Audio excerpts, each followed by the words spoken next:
This update was incredibly large, all things considered, and I have tons to say about a lot of it, and it's for this reason that I decided to split this update into 3 videos, with this one being the one that covers the new content that was added, and excludes the Wirt and Winona skill trees, because I think I have the most to say about those, and I understand that some people just want to know what the deal with the new generic stuff is. So starting off, this update adds a ton of new content, with a focus being placed primarily onto the ocean, and making it more rewarding to explore and venture into.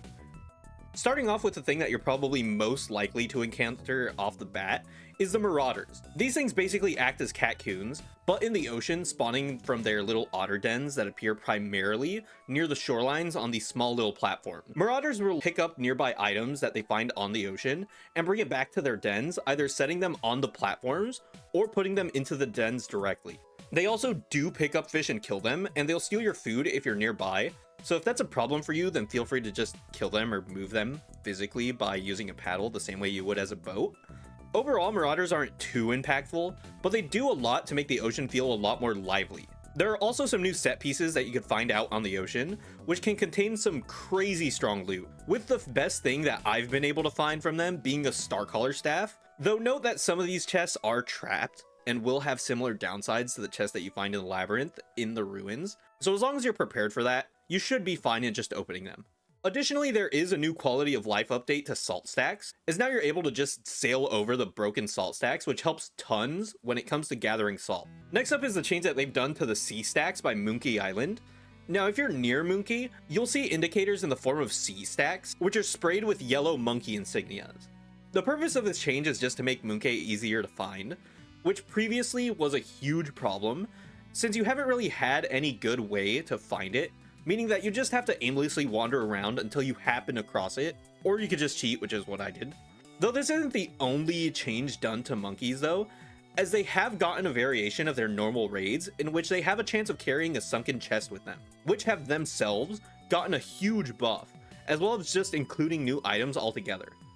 The sunken chests, for those of you who might be unaware, are items that you can get from using a pinch winch and can locate by reading messages in a bottle after locating Pearl. The locations will become marked on your map, and once you get to them, they'll have small circles in the water which indicates an area that you could fish up using the pinch winch.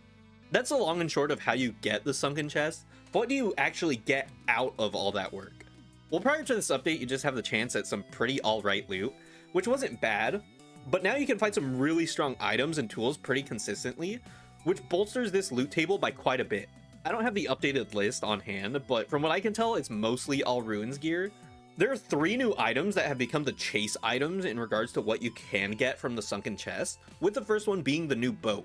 This boat not only has double the health of the boats that you could build, but it also includes a barge in the center of it that you could use to store things, which also doesn't take up any floor space, so you could build very close to it whenever you're putting things down like anchors, sails, the pinch and winch, or lightning rods, if you're using things like that on your boat. The last 2 items kind of fall into the same category in that they're both saplings, and these 2 saplings are entirely new and introduce new trees, which are incredibly useful in their own ways. They both require certain parameters to be met in order to actually grow and yield in their respective fruits, which do include things like the season and the turf that you plant them, but once they do grow, they yield in some pretty unique items. Starting off with the gloom tree, this sapling must be planted on swamp turf in the winter, and it'll grow in about 10 days.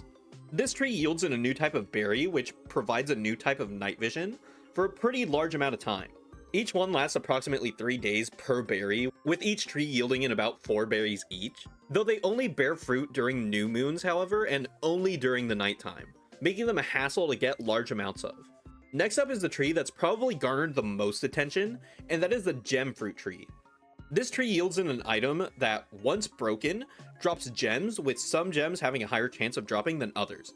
This tree only bears fruit in the summertime and takes a whole season to grow, but the chances for certain types of gems makes them very worth it, especially if you're playing Wickerbottom or Maxwell with Wickerbottom's books, since Advanced Silviculture can grow the fruit instantly so long as you're in the right season.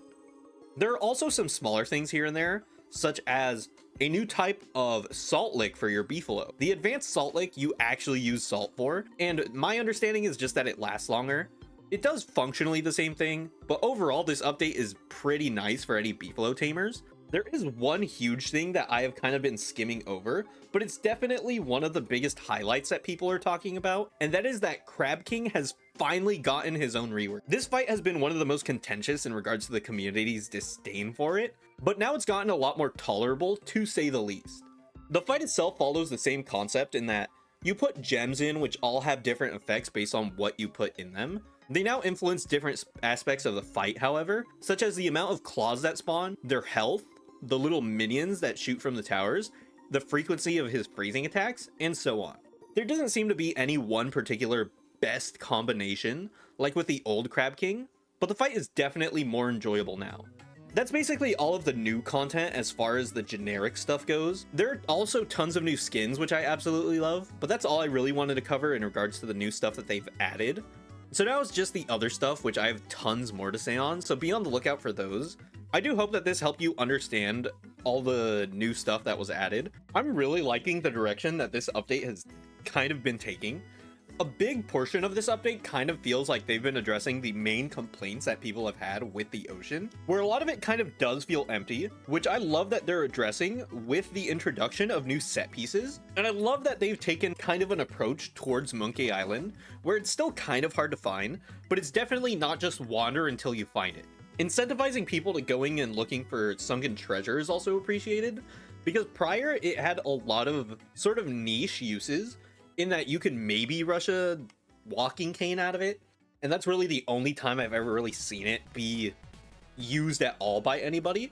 But I feel like this does do a lot for oceans, because prior a lot of people's main complaint was just that it feels very empty and it doesn't feel worth doing. So hopefully this kind of does spark a new age of people going out and trying out ocean content, because I've definitely been one of the people who I think have been sailing the most, if only to go catch fish or just rush Lunar Island, things like that. But I haven't really ever felt like looking for sunken chests or interacting with any of the other ocean content was really that worth it up until this update. Hopefully they kind of continue this trend, because I do feel like though the ocean is definitely better now, it doesn't feel like it's completed in a way. So hopefully they kind of do choose to update the ocean a little bit more, implement a few bits and pieces, maybe add like some small islands here and there that don't really have any significance but are just there kind of as, you know, eye candy, so to speak, just to look cooler. There's probably a bit more that I've kind of skimmed across, but for the most part, that's the big things that you have to look out for. So until next time, bye-bye.